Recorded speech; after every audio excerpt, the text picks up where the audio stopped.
तो सबसे पहले हम बात करते हैं रूबी लेज़र की। इसमें हमारा एमिशन होता है रेड लाइट का at a wavelength of 694.3 nanometre from a ruby red. जो हमारी रूबी रॉड होती है वो हमारी बनी हुई होती है ऑफ एल्यूमिनियम ऑक्साइड, और उसमें जिनॉन फ्लैश ट्यूब होता है वो arounded is subjected to a white light for a brief time. जब हम उसको वाइट लाइट में के सामने लेकर जाते हैं 0.5 मिली सेकेंड के लिए, तो हमारे रूबी मॉलिक्यूल्स हमारे एक्साइट होते हैं और रेज करते हैं इलेक्ट्रॉन्स को to a higher energy level. A transition of electron from the metastable level to the ground level, a photon will with a wavelength of 694.3 nanometer हमारी एमिटेड होती है। फिर ये हमारी as there are relatively few ground state electrons, the photon is much more likely to interact with other metastable electrons causing them to return to the ground state, so emitting on the identical photon। ये process हमारा rapidly accelerate होता है as more and more photons are emitted, that is stimulated emission of radiation occur, which is the red light of 694.3 nanometer wavelength। Next है हमारी helium neon laser. ये हमारा device है that emits the red light at a wavelength of 693 nanometer, और इसकी frequency होती है जो कि हमारी होती है higher than that of infrared laser. The laser whose frequency is dependent upon the nature of the medium, that is helium neon gaseous mixture at a low pressure, has the depth of penetration shorter than infrared laser। ये laser हमारी produce होती है at the same means as the ruby laser. That is कैसे होगी हमारी, एक long tube होगा जिसके अंदर हमारी हीलियम नियॉन गैसियस मिक्सचर होगा, is subjected to a flash light from the flash gun that surrounds the tube. The output from the machine is applied to the tissue via the optical guide fiber optic cable, the ends of which can be capped with the tissue। Next है हमारा diode laser और infrared laser. जो हमारा device emit करती है infrared radiation at a wavelength of 830 nanometer, वो हमारी made होती है इधर फ्रॉम गैलियम आर्सेनिक और gallium aluminium arsenic semiconductor diode से। इसकी डेप्थ ऑफ पेनिट्रेशन जो होती है इस डिवाइस की वो हमारी डीपर होती है देन हीलियम नियॉन लेजर। इसमें इस डिवाइस में हमारा जो इलेक्ट्रॉन्स होते हैं वो एक्साइटेड होते हैं by the application of a suitable electrical potential, and their occupation of holes in the crystal lattice arrangement may leads to the emission of photon, which may then stimulate identical photon, causing the emission of radiation which is emitted at the laser beam from one partially transparent end. जो इस device में हमारा conveniently small और relatively cheap होता है और हमारे continuous और पल्स आउटपुट दोनों ही दे सकता है। जो कंटिन्यूअस वेव होती है डायोड की वो हमारी यूजुअली लो पावर की होती है, और पल्स मोड हमारी पल्स फ्रिक्वेंसी हमारी इसमें वेरी कर सकती है। नेक्स्ट हम लेजर के प्रिंसिपल ऑफ एप्लीकेशन की बात करें तो हम तीन तरह से अप्लाई कर सकते हैं, probe, cluster probe and scanner application. सबसे पहले हम प्रोब की बात करें तो most low intensity laser sources हमारे अप्लाई होते हैं to the skin by hand held applicator about the size of large marker pen.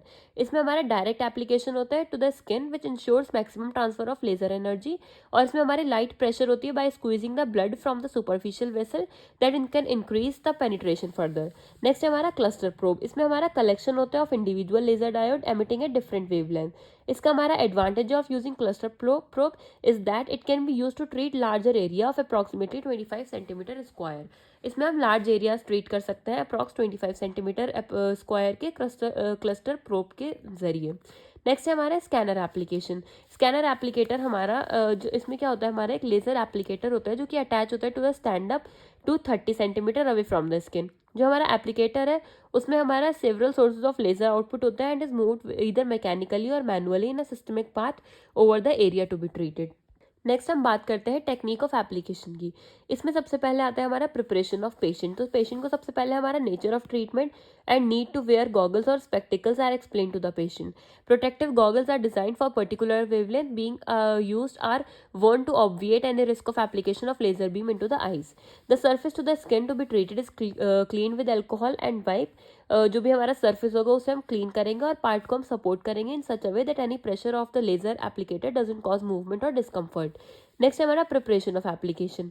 जो हमारा अपैरेटस होगा लेजर हम सेलेक्ट करेंगे depending upon the nature and site of legion. अगर legion हमारे स्किन में इंटैक्ट है तो हम प्रोब यूज करेंगे, और large areas with intact skin है तो हम क्लस्टर प्रोब यूज करेंगे। अगर हमारा ओपन वुंड है और डैमेज स्किन है तो हम लेजर स्कैनर एप्लीकेशन का यूज करेंगे। नेक्स्ट है हमारा application of treatment. The probe is applied to the in contact with the skin and the scanner application is applied over a open wound at a specific distance before the machine is switched on.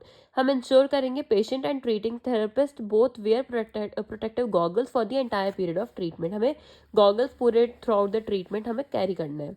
It is important to maintain the laser application in contact with the tissue so that the beam is applied at the right angle in order to achieve maximum penetration. Maximum penetration हमें achieve करने के लिए जो भी हमारा laser application है वो contact में रखना है स्किन के, ताकि हमारा राइट एंगल पर हमारा बीम ट्रांसमिट हो। नेक्स्ट हम बात करते हैं फिजियोलॉजिकल इफेक्ट्स की। तो इसमें आता है हमारा सबसे पहले सेल्यूलर इफेक्ट। ये हमारा सेल्यूलर इफेक्ट देखें तो इसमें हमारा इंक्रीज होता है ATP synthesis and reduction of cellular pH. Low level laser radiation can initiate reactions at cell membrane level via photophysical effect of on calcium channel. ये हमारा change are believe to cause the increase the macrophage, fibroblast and lymphocyte activity.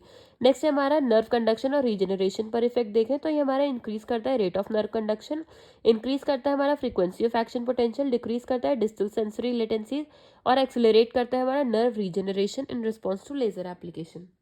Next हम vasodilatation effect देखें तो it has been claimed by certain authors about the vasodilating property of laser. The effect is not throughout investigated. However, the increase in microcirculation due to laser can help to accelerate of wound healing.